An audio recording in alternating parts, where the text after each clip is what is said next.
የዛሬው የክርስቲያን በጎ አድራጎትና ልማት ማህበራት ህብረት በእንግሊዝኛ ምህጻረ ቃሉ CCRDA በጭንቅ ሰዓት ተወልዶ ከ5 10 ዓመታት በላይ እንደታመነ መዝለቅ የቻለ የማህበረሰብ አጋር የሆነ ተቋም ነው።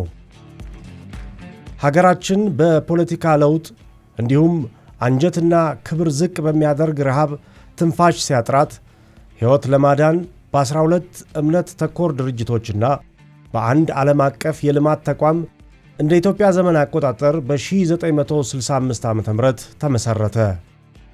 ዛሬ የአባላቱ ቁጥር ከ500 በላይ፣ ሥራውም የማኅበረሰብ ለውጥና ልማት በሚነሳበት ሁሉ ከፊት የሚነሳ አንጋፋ ጥምረት ለመሆን በቅቷል።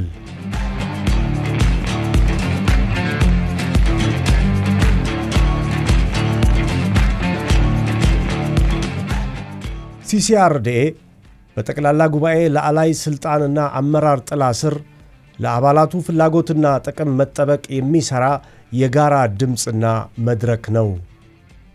ይዞ በዘለቃቸው እሴቶች እየተመራ ድህነት ተወግዶ ማየትን ርዕይ፣ ማኅበራዊ ፍትሕ ማየትን ቀዳሚ ተልእኮ አድርጎ ከአባላት ጋር በመትጋት የዘላቂ ልማት አጋርነቱን አረጋግጧል።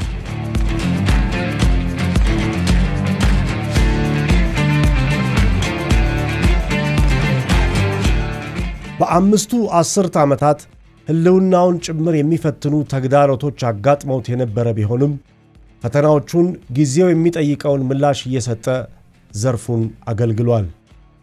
በመከራ ወቅት ሰብአዊ ምላሽ፣ ወደ መልሶ ግንባታ፣ ከዚያም ወደ ዙሪያ መለስ ልማት ብሎም ወደፊት ለሚያራምዱ መላዎች ውልደት መሳካት ማስተባበር፣ ማሳለጥና ተነሳሽነቱን ወስዶ የውትወታ ሥራዎችን በመሥራት ተምሳሌታዊ ጥምረት ለመሆን በቅቷል።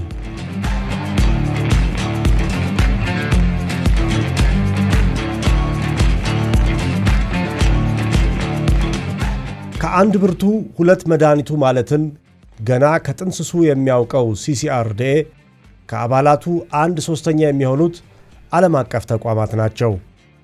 የሚሰሩባቸው ዘርፎች የተለያየ፣ የጋራ ራዕያቸው ግን አንድ ነው፤ ድህነትን ማስወገድ። CCRDA የትስስር፣ የአጋርነት፣ የአቅም ግንባታ፣ የፖሊሲ ለውጥ ሐሳቦች ማመንጫና መከታተያ መድረክ በመሆን ሚናውን እየተወጣ ከግማሽ ክፍለ ዘመን በላይ በስኬት ተጉዟል።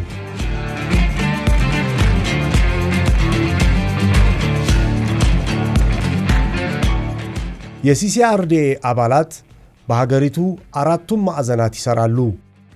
በሰብአዊ ድጋፍ፣ በጤና፣ በልጆች ወጣቶችና ስነ ጾታ፣ በአካባቢ ጥበቃ፣ በኤችአይቪ መከላከል፣ በውሃና ንጽሕና፣ በመልካም አስተዳደርና በዲሞክራሲያዊ ባህል ማበብ ላይ የሚሠሩ ድርጅቶች ሁሉ የሚመክሩበት የደረጁ መድረኮች አላቸው። በእነዚህ መድረኮች አባላቱ ከመተጋገዝ ባሻገር የሲቪል ማኅበረሰቡን እድገት የሚደግፉ ተሞክሮች ይፈልቁበታል።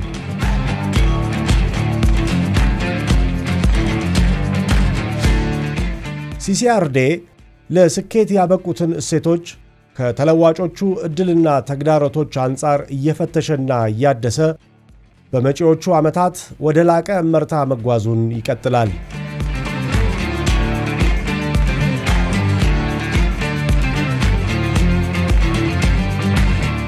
የክርስቲያን በጎ አድራጎትና ልማት ማኅበራት ኅብረት CCRDA